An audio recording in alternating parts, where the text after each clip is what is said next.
Hello বন্ধুরা, আপনারা সবাই কেমন আছেন? আজকে একটা নতুন রেসিপি নিয়ে চলে এসেছি, সেটা হচ্ছে ক্রিস্পি চিকেন। এটা তো বাচ্চাদের পক্ষে একটা খুবই লোভনীয় একটা রেসিপি। যারা বাচ্চারা বাইরের ফাস্ট ফুড খেতে পছন্দ করেন তারা এটা বাড়িতে বানিয়ে খাওয়াতে পারেন বাচ্চাদের। তো এর জন্য বোনলেস চিকেন নিয়েছি, লম্বা লম্বা করে কেটে নিয়েছি। লাগছে জিরে গুঁড়ো, অল্প ধনে গুঁড়ো, লাগছে হলুদ, নুন, এটা আছে গোলমরিচের গুঁড়ো আর লঙ্কা গুঁড়ো, আর এর মধ্যে রেখেছি আমি আদা রসুনের পেস্ট। এখানে পেঁয়াজ লাগছে না। এটা সম্পূর্ণ একটা ঘরোয়া পদ্ধতিতে বানানো, আশা করি খুবই ভালো লাগবে আপনাদের, আপনারা ট্রাই করে দেখুন। তো প্রথমে মাংসের মধ্যে পরিমাণ মতো আদা রসুন আর অল্প পরিমাণে নুন দিয়ে কিছুক্ষণ এটাকে মাংসটাকে ম্যারিনেট করে আপনারা রাখবেন।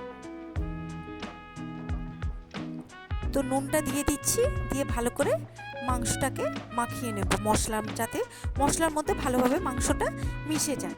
এবার এই মাংসটাকে আপনারা আধ ঘন্টা আগে মাখিয়ে রাখবেন ম্যারিনেট করার জন্য।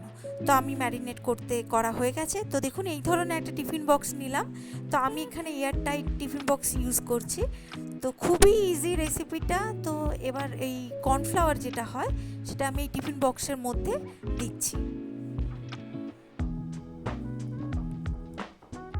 এর সাথে দিচ্ছি অল্প পরিমাণে ময়দা,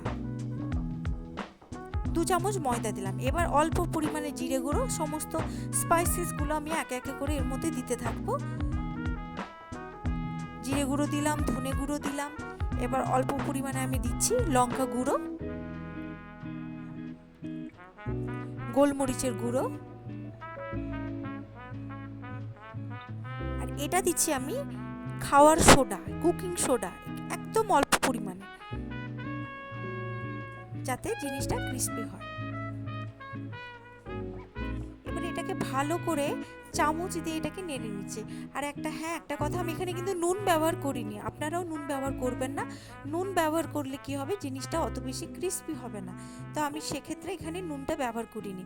এবার ম্যারিনেট করা মাংসগুলোকে আমি কি করছি, টিফিন বক্সের মধ্যে আমি এগুলোকে দিয়ে দিচ্ছি, একসাথে অনেকটা পরিমাণেই আমি দিচ্ছি। দিয়ে এবার টিফিন বক্সের মুখটাকে বন্ধ করে এটাকে ভালো করে শেক করে নিতে হবে, যাতে মশলাগুলো মাখানো যে চিকেনগুলোর মধ্যে একটা কোটিং পড়ে যায়। তো আমি ভালো করে শেক করে নিয়েছি। তারপরে এবার দেখুন কত সুন্দরভাবে কোটেড হয়ে গেছে চিকেনগুলো। এখানে আমি একদম হালকা কোটিং দিচ্ছি, আপনারা চাইলে এগুলোকে তুলে নিয়ে আবার ঠান্ডা জলের মধ্যে দিয়ে আবার এটাকে ভাজতে পারেন। তো আমি এখানে তেল গরম ছিল, তেলের মধ্যে দিয়ে আমার দেখুন ক্রিস্পি চিকেনগুলো সুন্দরভাবে ক্রিস্পি চিকেন হয়ে গেছে। এটাকে সস দিয়ে পরিবেশন করতে পারেন, মেয়োনিজ দিয়ে পরিবেশন করতে পারেন, বাচ্চাদের অবশ্যই খুব ভালো লাগবে। এইভাবে আপনারা বানিয়ে দেখবেন। আর এটাকে পরিবেশন করার সময় হালকা উপর থেকে চাট মশলাও আপনারা দিতে পারেন।